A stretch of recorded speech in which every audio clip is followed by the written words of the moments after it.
Oke Sobat Plus 62 Bicara, kali ini kita kedatangan tamu yang spesial. Dia ini salah satu bintang di Indonesia dari anak-anak muda yang luar biasa. Dan dia anak pemuda yang memang hari ini menjadi bahasanya apa ya, bisa dibilang pentolannya anak muda gitu. Tapi dia ini lebih berintelektual gitu dari bahasa pentolan itu. Tapi memang kali ini yang sangat menarik adalah kita akan membicarakan terkait dengan demokrasi. Jadi bagaimana demokrasi menurut pandangan anak muda yang hari ini memang kalau bisa dibilang banyak yang berbicara bahwasanya demokrasi di Indonesia ini sudah mulai kurang untuk bisa diterapkan gitu. Bahkan anak-anak muda atau masyarakat hari ini menilai kita ini memiliki demokrasi yang sangat rendah gitu. Dan sampai ada ya orang membahasakannya kalau demokrasi hari ini seperti ada pembungkaman, bahkan sampai pembungkaman intelektual atau lainnya. Nah, hal tersebut kita bisa korek-korek sedikit, kita tahu nanti dari bagaimana apa yang disampaikan dari Ketua Umum Pengurus Besar Himpunan Mahasiswa Islam. Kali ini sudah ada di samping saya. Halo, apa kabar Bang Rehan Aryatama? Alhamdulillah sehat, Kak Nisa. Halo. Sehat ya? Ya, alhamdulillah sehat. Jadi Kak Rehan hari ini kegiatannya apa saja? Ya, kalau hari ini memang banyak pertemuan dengan teman-teman aktivis di Jakarta dan juga nanti paling ya rapat di PBHMI. Biasanya kalau rapat itu lebih banyak membicarakan program atau membahas apa yang menjadi info hari ini? Kalau rapat semuanya dibahas, mulai Semuanya dari dibahas ya? internal kita, isu-isu terkini dan wawasan-wawasan kebangsaan yang sebetulnya bagus untuk dikembangkan ke depan itu nanti jadi bahan perbincangan kita juga, bahasan di rapat juga nanti. Kajian-kajiannya banyak ya kalau gitu biasanya ya? Banyak. Iya.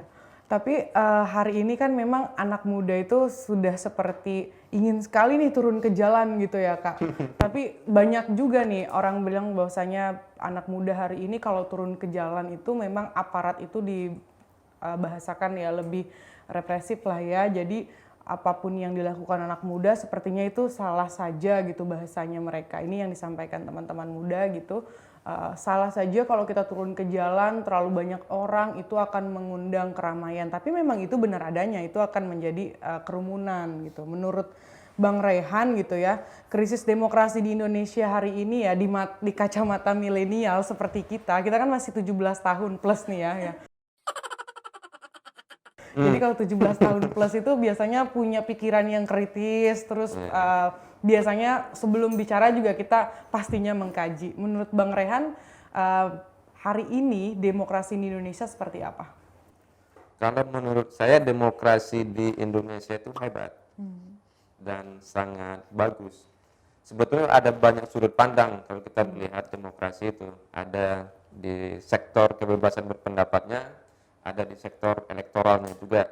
Itu salah dua yang menjadi sorotan dan menjadi perbincangan selama ini.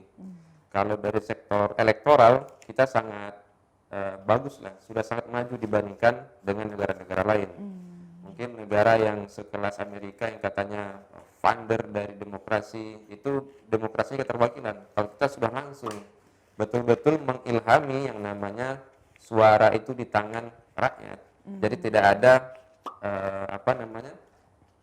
pos-pos berhentinya, tidak ada diwakilkan, tetapi kita langsung untuk memilih. Kemudian yang kedua itu ada demokrasi mungkin dalam sudut pandang kebebasan berpendapat. Nah, kalau kebebasan berpendapat ini sesuatu yang mahal hari ini karena memang kita mendapatkannya juga dengan susah payah. 32 tahun Orde Baru itu dibungkam, sama halnya juga dengan kolonialisme Belanda dulu dibungkam, tetapi kita merdeka bisa berpendapat. Hari ini juga ada 32 tahun kita dikekang, kemudian bebas untuk berpendapat. Dan kebebasan berpendapat itu mahal. Kalau dibilang hari ini terjadi krisis demokrasi, menurut saya enggak juga.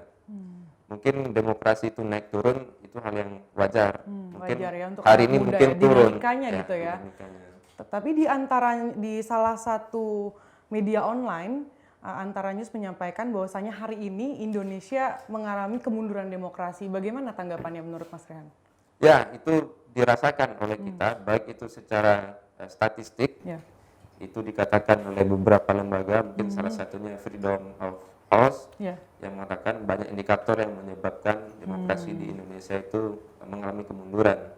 Mungkin di kita hari ini juga merasakan bahwasanya seperti dihalang-halangi dalam Yang paling berdemokrasi, dirasakan ya, demokrasi. itu yang paling dirasakan di lapangan atau memang itu kajian saja gitu? Ada bentuk kajian, ada yang dirasakan oleh teman-teman aktivis. Oke. Misal salah satu yang membuat teman-teman itu dianggap terbatas dalam bebas berpendapat, misal Undang-Undang ITE. Undang-Undang ITE itu mengisyaratkan untuk berhati-hati untuk berbicara. Jadi banyak teman aktivis yang selama ini kritis berbicara secara frontal, tapi ternyata pada akhirnya dia melanggar Undang-Undang ITE misalnya, dan akhirnya mendapatkan sanksi atau mendapatkan pembinaan dari negara. Itu yang membuat sekarang teman-teman kalau ingin kritis, kalau ingin berbicara agak terbatas. Iya. Mungkin itu salah satu dampak yang terjadi hari ini yang dirasakan. Tapi undang-undang ITE itu banyak orang berpendapat kalau itu menjadi pasal karet yang memang diciptakan. Apakah itu dirasakan sama teman-teman di lapangan gitu, Bang? Sangat dirasakan. Sangat dirasakan ya. Jadi Karena ukurannya ketersinggungan. Jadi kita nggak ngerti orang itu tersinggung atau enggaknya kan sulit dipahami. dari perspektif milenial, bagaimana menurut pandangan Bang Rehan, Ketum Rehan ya, terkait dengan demokrasi hari ini yang ada di Indonesia? Ya, demokrasi hari ini banyak pihak yang mengatakan mengalami kemunduran, termasuk di Indonesia mengalami kemunduran. Salah satu perspektifnya mungkin dari kebebasan berpendapat. Jadi teman-teman milenial, teman-teman aktivis di satu sisi mendorong untuk speak up, tapi di sisi lain mereka juga khawatir karena adanya undang-undang ITE misalnya. Mereka kritis, berbicara di media, berbicara di forum. Ketika itu menyinggung perasaan, mereka akan kena undang-undang ITE. Nah, itu yang membuat mereka sekarang berpikir ulang, ngapain kritis kalau pada akhirnya akan mendapatkan sanksi atau pembinaan. Itu yang menjadi salah satu faktor kemunduran yang dirasakan secara langsung oleh teman-teman milenial. Kalau dari secara statistik itu kan ada Freedom of House mengatakan beberapa indikator itu Indonesia mengalami kemunduran, dan itu sudah diketahui banyak orang bahwasanya kita mengalami kemunduran. Tapi bukan berarti terjadi krisis. Diketahui atau dirasakan? Ada yang diketahui dan ada yang merasakan.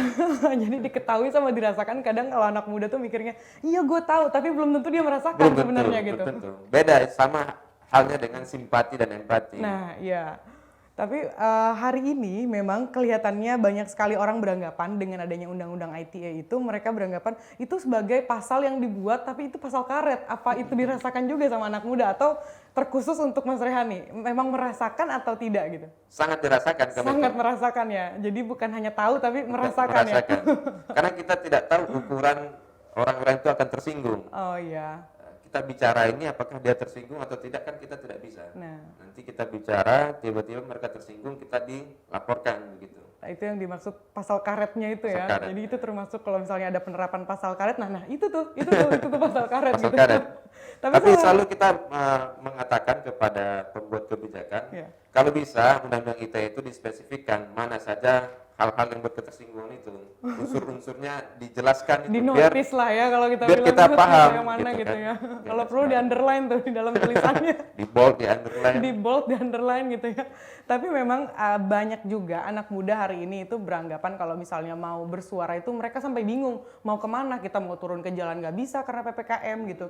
Tapi kalau kita mau melalui sosial media nanti bisa-bisa kita semua sosmednya nanti dibilang bahwasanya itu adalah pembungkaman nantinya di blog atau apa. Tapi itu termasuk ITE karet berarti pandangan teman-teman. Kalau pandangan teman itu berbeda sih. Berbeda. Itu bukan itu undang-undangnya baru. Kalau nggak boleh turun ke jalan atau demonstrasi di jalan selama PPKM itu kan ada aturan tersendiri ya. Kalau di media sosial mungkin itu yang dikhawatirkan teman-teman. Kadang-kadang berbicara kenalah itu pasal itu. Kalau mereka tidak hati-hati. Iya. Mungkin selain mendalami atau memspesifikkan aturan itu, saya rasa sosialisasinya juga harus masif kepada teman-teman milenial, kepada teman-teman aktivis, agar yang tidak perlu terjadi nggak terjadi gitu. Ya. Tapi gue juga ngerasain kalau misalnya hari ini teman-teman mau bersuara di media sosial itu sebenarnya lebih mudah kan. Jadi sebenarnya tidak ada masalah kalau misalnya mau membuat satu kajian dimasukkan dalam sosmed gitu kan. Nah, tapi kan hari ini dengan adanya pandemi lalu juga adanya kemunduran bukan kemunduran ya, tapi persoalan dengan ekonomi gitu ya. Itu kan yang menyebabkan kita ingin menyuarakan nih, kita sebagai anak muda tuh rasanya tuh kan tergelitik ya. Kita mau memprotes apa yang menjadi kebijakan, terus kita juga mau menuntut bagaimana nih tanggung jawab dari pemerintah gitu untuk bisa melihat bahwasanya rakyatnya yang di bawah seperti apa. Tapi banyak juga yang menilai bahwasanya dengan adanya pandemi dan juga keadaan ekonomi hari ini membuat pemerintah itu seolah-olah bukan menghalalkan ya, tapi lebih membenarkan beberapa cara untuk bisa menghalangi kita sebagai anak muda nih. Kadang gue juga kalau jadi aktivis mau tulis apa gitu jadi bingung gitu ya. Nah itu apakah itu bisa benar-benar dijadikan untuk Mas Rehan kalau misalnya pemerintah apakah benar gitu ya untuk bisa menghalalkan, bukan menghalalkan, lebih kayak mereka lebih mengiyakan saja apa yang menurut mereka itu benar ketika kita punya gerakan gitu. Jadi apakah itu seharusnya atau seharusnya kita mentaati saja apa yang menjadi keinginan dari dan aturan dari pemerintah gitu. Sebetulnya kan kalau kita lihat dalam pandemi ini kan banyak faktor yang mengganggu kita untuk berpikir jernih. Pertama memang karena adanya keterbatasan akibat oleh PPKM atau PSBB. Kemudian ada desakan ekonomi juga yang pada akhirnya membuat pikiran pribadi maupun kelompok itu sedikit kurang jernih dalam melihat sesuatu hal gitu. Kalau kita lihat perspektifnya pemerintah, mereka tentu ingin cepat-cepat keluar dari kondisi itu.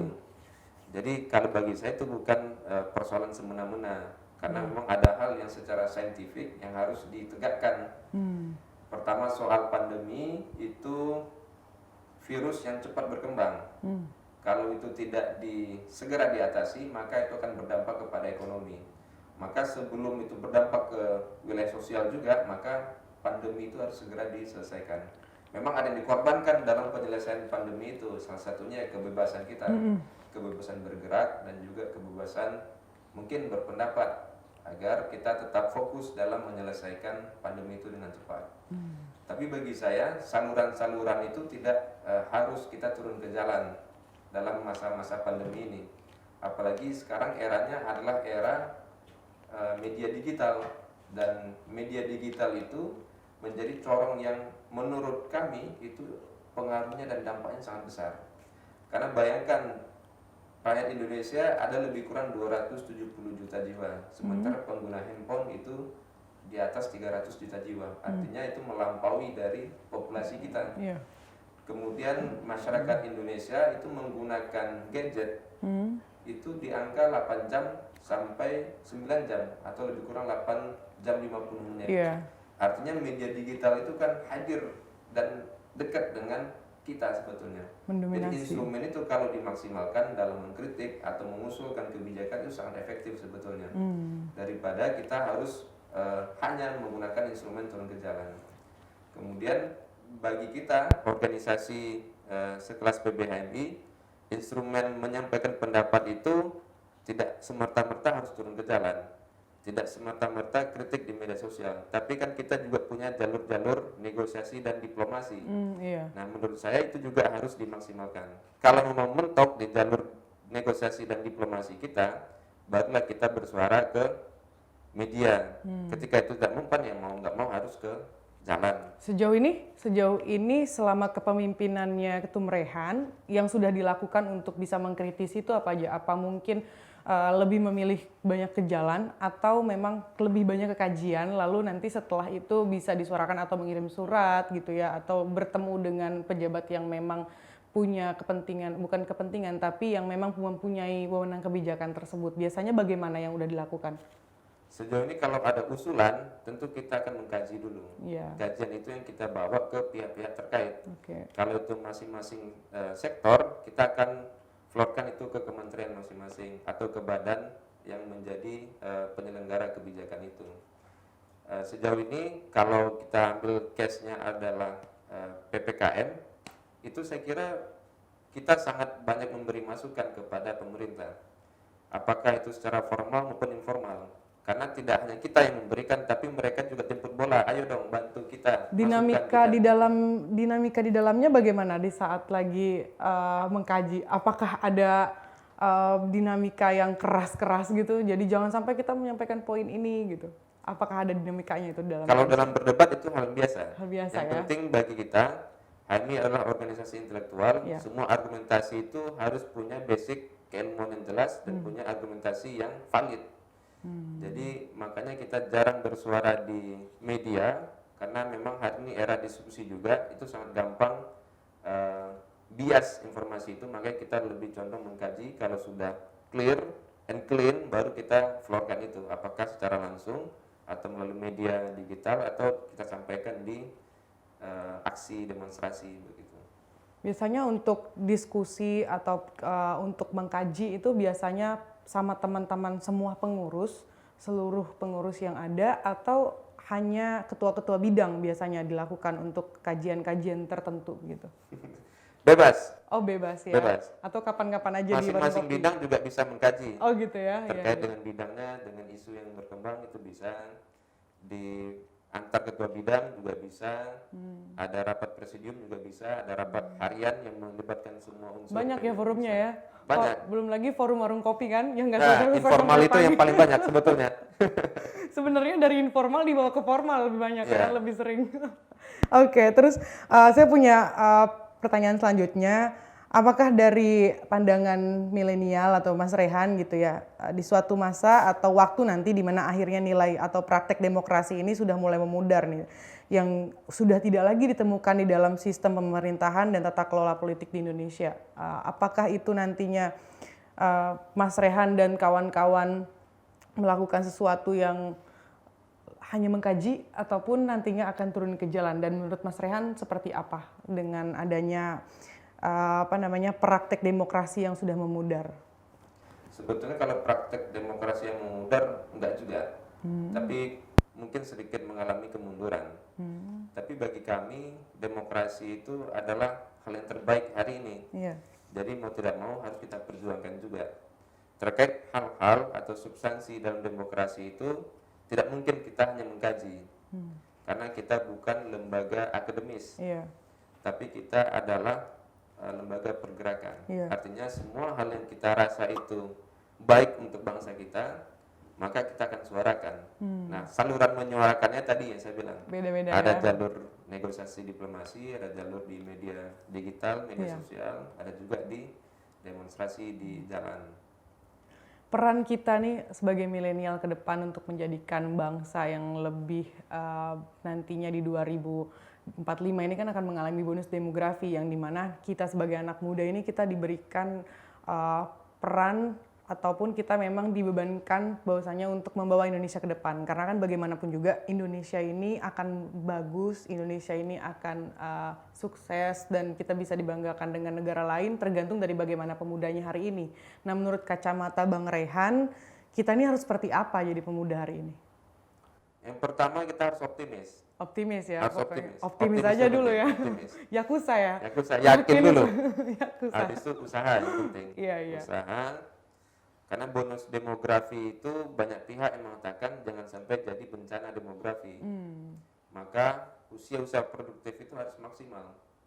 Kalau hari ini kita tidak bergerak, tidak melakukan kreativitas, tidak ada inovasi, maka semakin dekatlah kita dengan bencana demografi itu. Iya.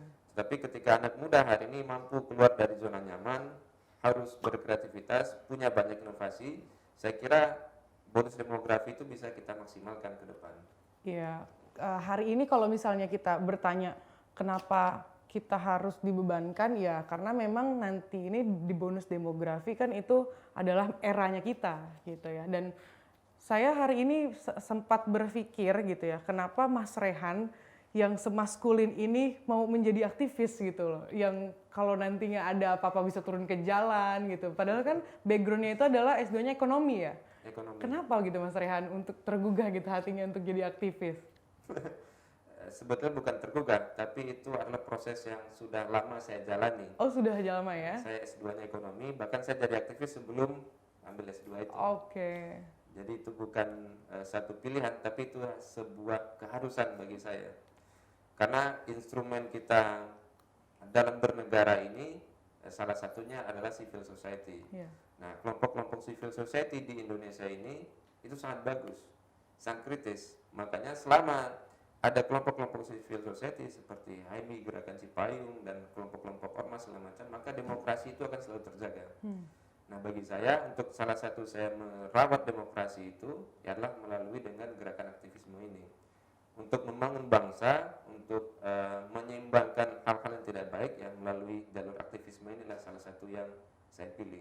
Tapi kan banyak hari ini anak muda itu antipati terhadap adanya politik, apalagi dengan banyaknya kisru apa yang lainnya gitu, dinamika politik di Indonesia. Nah, tapi Mas Rehan tetap mau menyuarakan itu, dan itu kan salah satu kelebihan anak muda ya hari ini, kalau memang mereka mau untuk peduli dengan adanya politik hari ini gitu. Karena banyak sekali yang hari ini tuh antipati, udahlah ini apa gitu, pasti itu ada politiknya gitu.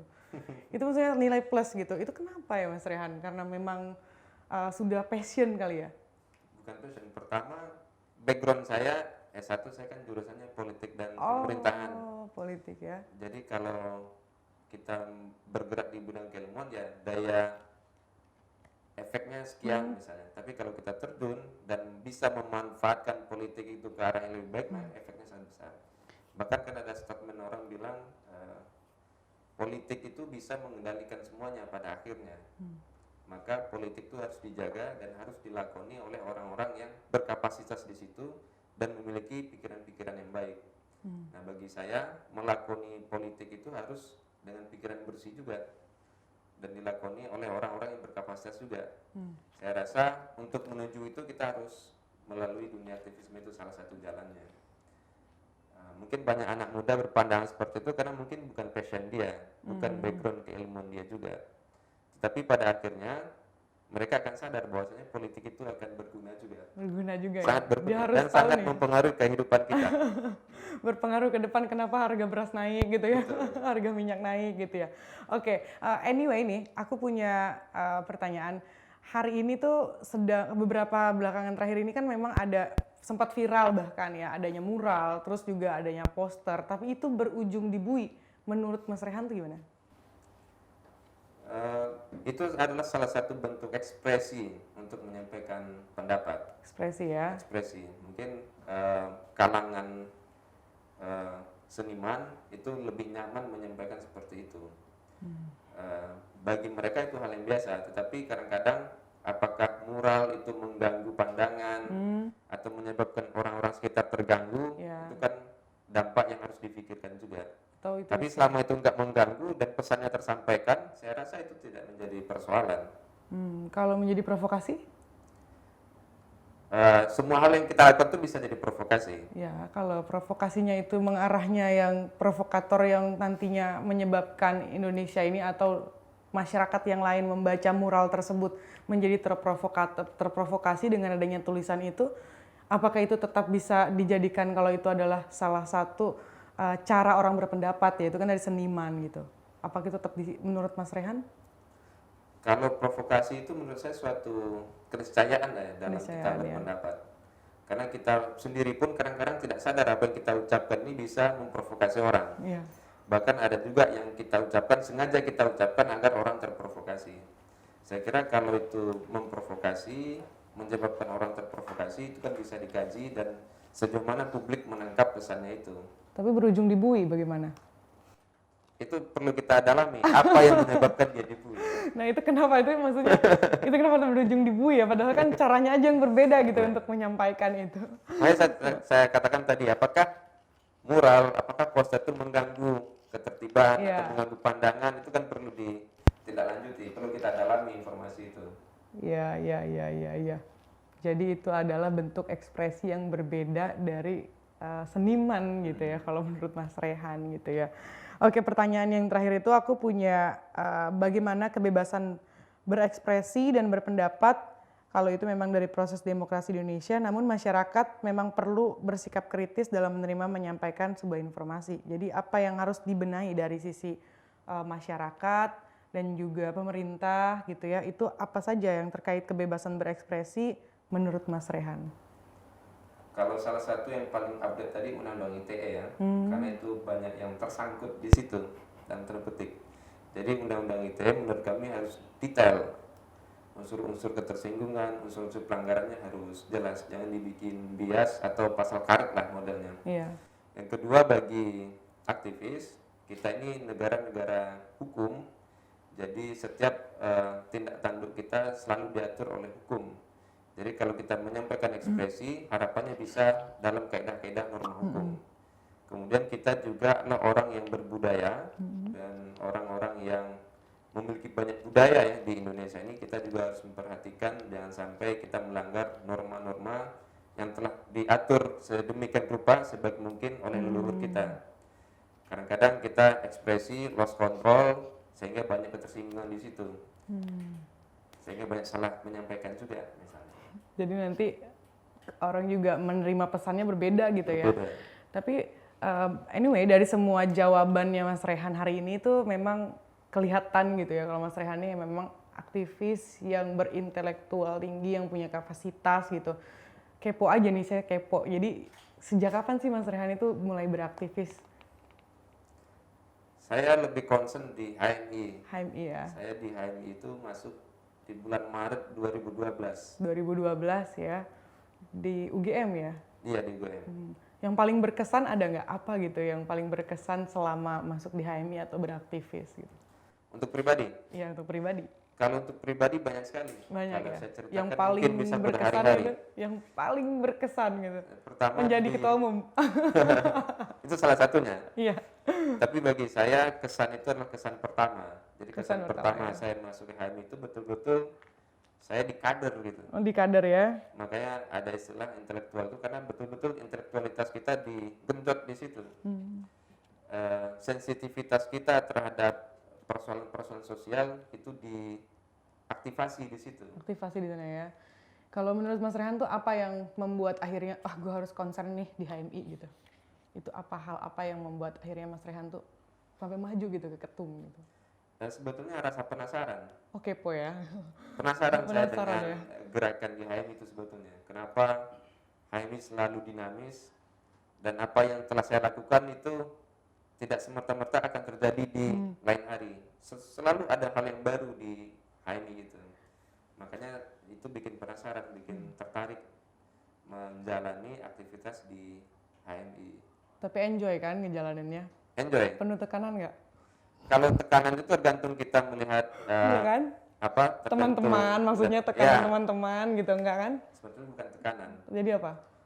Kalau kita bilang itu tekanan betul-betul jadi tekanan. Ya, Tapi jadi- kalau itu berbentuk masukan, Oh, masukan. permintaan, ya Permintaan, kita ya. harus rasional melihat itu. Gue kalau diminta itu gue tertekan soalnya makanya gue bilang tekan lagi. Makanya harus ikhlas. Harus ikhlas ya. Selama kita ikhlas itu tidak akan menjadi tekanan. Itulah ilmu ikhlas itu kan susah dia. Susah. Jadi kalau gue merasa itu ada tekanan gitu.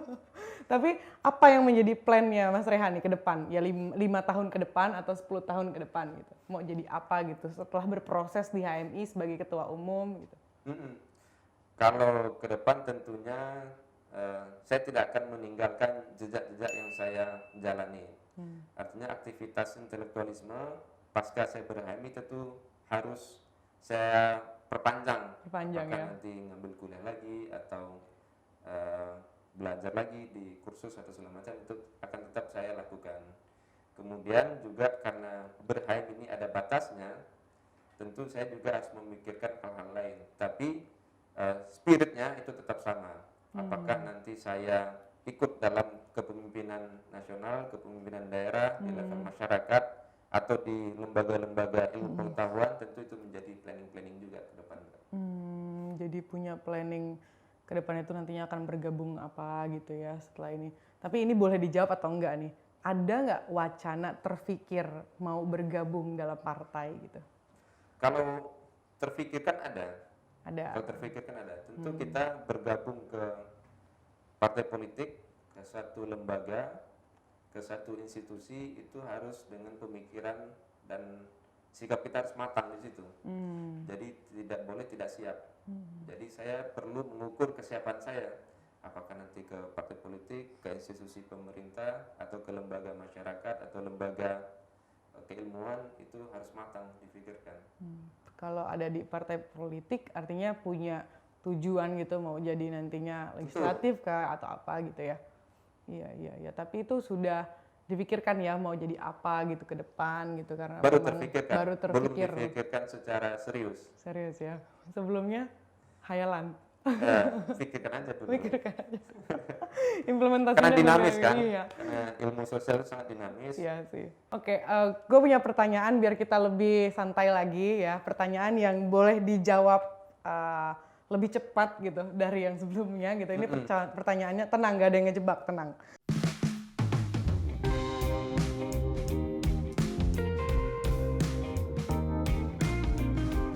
Ini pertanyaannya lebih ke pribadi. Kalau misalnya gue diandaikan, Mas Rehan mau diandaikan menjadi pribadi yang seperti apa? Humanis, Gue paling gak suka sama hal apa? hal yang ribet, Paling bangga dengan apa? prestasi itu. Ingin memimpin di salah satu organisasi, lebih nyaman di organisasi di Indonesia atau internasional? Sejauhnya di Indonesia. Orang suka Mas Rehan dari apa? Kesetiaan, Dalam waktu dekat, Mas Rehan akan jadi apa? akan jadi pemimpin. Harusnya Indonesia menjadi apa? Negara yang maju, Indonesia maju kalau dipimpin siapa? orang yang baik dan berkapasitas. Masyarakat bakal sejahtera kalau DPR Kalau DPR dimaksimalkan tugas dan fungsinya. Oke, thank you ya sebelumnya. Jadi Mas Rehan, dari perbincangan kita tadi, pokoknya Mas Rehan lebih banyak menyinggung bahwasanya demokrasi hari ini bukan mengalami krisis, tapi lebih mengalami ada indikator-indikator yang bahwasanya hari ini Indonesia seperti mengalami kemunduran gitu ya. Tapi faktor-faktor tersebut masih bisa kita sebagai anak muda, ya artinya sebagai anak muda kita harus bisa melahirkan ide-ide yang inovatif gitu kan. Dan apalagi gerbongnya Mas Rehan ini seluruh Indonesia dari Sabang sampai Merauke, dan itu cabangnya banyak sekali, cabang-cabang komisariat, dan tentunya itu bisa kolaborasi untuk bisa bagaimana anak muda memberikan contoh yang baik dan tentunya berkontribusi untuk Indonesia. Oke, Sobat Plus 62, selanjutnya nanti kita akan bicara lagi dengan topik yang berbeda, tentunya masih dengan seputar adanya perkembangan di Indonesia yang paling terkini. Jangan kemana-mana, di like and subscribe. Thank you.